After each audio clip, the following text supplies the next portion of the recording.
Hi everyone, welcome back to the channel. If you want to organize your Windows 11 workspace faster than ever, here's a quick but powerful trick that you will love.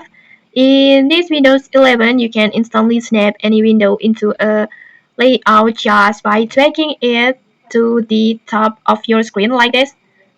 Like this.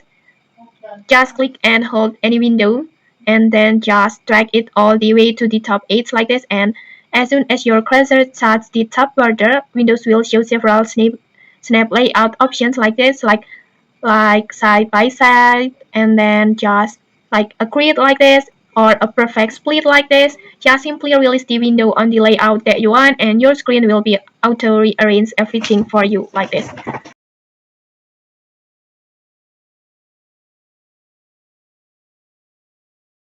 It's perfect for multitasking or maybe editing, research, or keeping multiple apps visible at once without manually resizing anything.